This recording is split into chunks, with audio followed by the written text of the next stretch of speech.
تو قربانی کا گوشت جب تک تیار نہیں ہوتا اس وقت تک رکے رہنا یہ آپ صلی اللہ علیہ وسلم کی سنت اور عادات میں سے ہے۔ نمبر 2، یہ 9 ذی الحجہ سے لے کر 13 ذی الحجہ کی نماز عصر تک یہ بلند آواز سے تکبیریں پڑھنی ہیں۔ اللہ اکبر لا الہ الا اللہ واللہ اکبر وللہ الحمد۔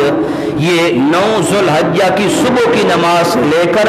13 ذی الحجہ کی نماز عصر تک مرد و عورت پر ایک مرتبہ پڑھنا واجب ہے،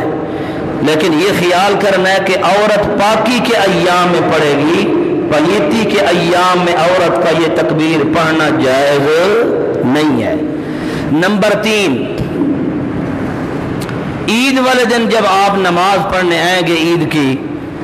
اس مسجد میں آئیں یا آپ جہاں کہیں بھی نماز پڑھنے عیدگاہ میں جاتے ہیں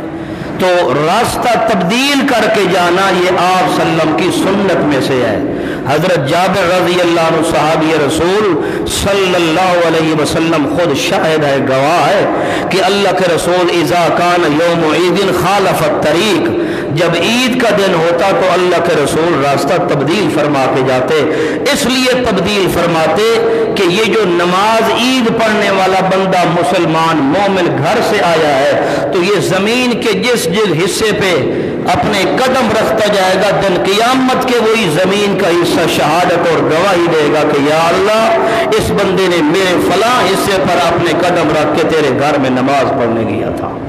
تو راستہ تبدیل کرنا بھی آپ صلی اللہ علیہ وسلم کی سنت اور عادات میں سے ہے۔ اللہ عمل کی توفیق عطا فرمائے۔ انشاءاللہ زندگی باقی رہ گئی